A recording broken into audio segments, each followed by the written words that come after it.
have my beautiful crew with me. Jada Moman. And Amelia Richardson. And today we have a very special guest, Mr. Kenneth Reese III, who is an extension agent for the Alabama Cooperative Extension System. Can you please tell us a little bit about yourself? Yes, and thank you so much for the opportunity to come and speak with you guys. Like you said, my name is Kenneth Reese, and I'm an extension agent for the Alabama Cooperative Extension System. And so essentially, I do a lot of 4-H programming within the community and whatnot. I am a Birmingham native, and one of the things that I do want to get across is that I am a true advocate for agriculture. Okay. What made you want to work with kids and teach them about agriculture? Yeah, so my mom actually is a longtime educator, and so I've been, around the school system, I would say pretty much my whole life. And so when I figured out what my calling would be, which is, to be an educator, it was no hands, that I could think about. It was like I have to be an advocate for these kids. Mm-hmm. Can you explain what the 4-H program is and why you think it's important for kids our age? Yeah. So essentially what 4-H is one of the largest youth development organizations that's in our country. 4-H has been around for a very, very long time, but essentially our motto is to make the best better. And so we want to equip kids with the opportunity to essentially perfect their craft. So whether that's sewing, cooking, baking, even STEM or going into that with like computer science and whatnot, we want you guys to find your spark and be able to ignite it and be able to find that career that you guys want to go into. What is the coolest hands experiment or activity you ever done with a group of students? Ooh, honestly, it's so many. I guess I would tell you probably one that we did within like the last week or two. So we ended up doing a biotechnology management workshop. And so essentially what that had people to do was they were able to learn about the importance of ag technology, such as like drones and whatnot. And so we actually told them, like, sometimes drones have to get aerial footage of certain crop fields so they can be able to, detect pests, diseases, and also see like how we can make it more efficient for farmers to be able to get their crops and whatnot. Okay. What is something about farming or agriculture that you think most kids our age would be surprised to learn? Honestly, I would say between the process and some of the terminology. So within like the terminology, the word germination. A lot of times kids are thinking that it might be something regarding towards like germs that might be on your hands. But essentially germination is essentially like that first phase that a seed goes through when you have planted that seed. So once it's sprouted. What is something about farming or agriculture that you think most kids our age would be surprised to learn? Yeah. So I would definitely say between the process of how plants are, produced and also some of the terminology.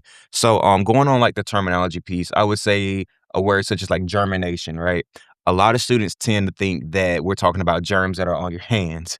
But essentially what germination truly means is it's kind of like that first phase that plants go through once you have planted your seed. So once it started to sprout, that will be germination. Mm-hmm. What leadership skills do you think are most important for middle schoolers or start building right now?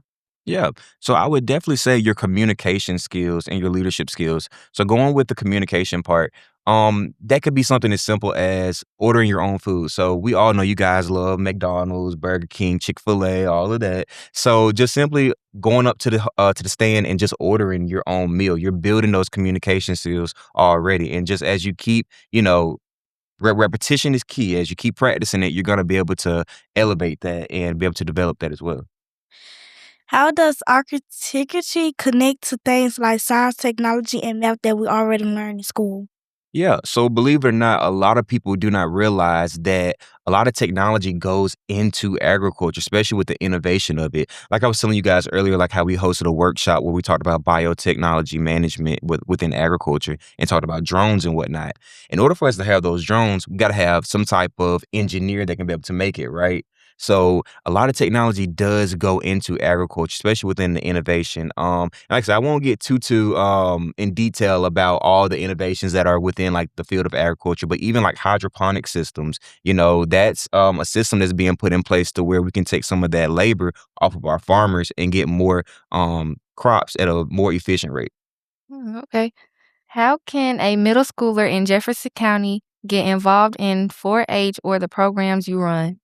Yeah. So one of the good things that I can say about 4-H, and especially as one of my big missions is that I want 4-H to be for everybody. And one of the good things about you guys here at Southampton is that you guys actually have advocates within 4-H that are just like you guys, that are the same age and the same grade as you guys, that are actually here at Southampton's, that are a part of what we call our BCS influencers. And so they actually had the ability to take part in a training that was back in January to talk about drug prevention and just bring awareness to that. And so they're actually out being leaders within your school and the community and trying to bring awareness to that and tell people to say no to drugs. But if you guys truly do want to be a part of 4-H, we simply come into classrooms, and we also do have community initiatives as well that you guys can be a part of. Mhm. What advice would you give to a young person who wants to make a difference in their community but doesn't know where to start?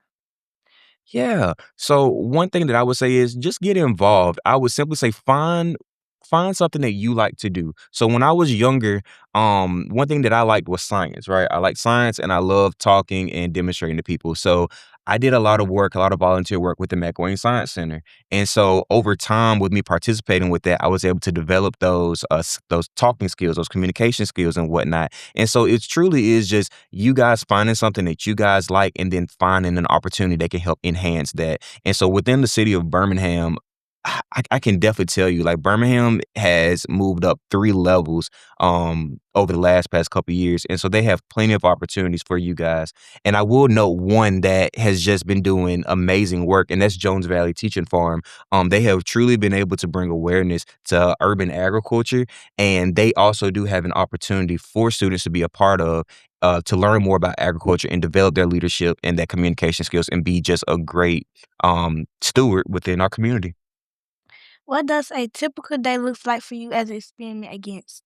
Honestly, every day is a different day.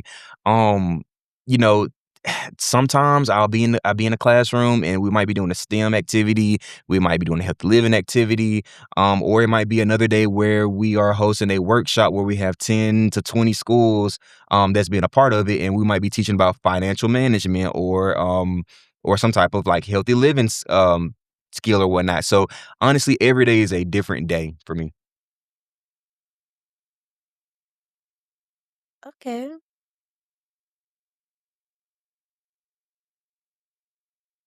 Is there anything else you would like to share with us?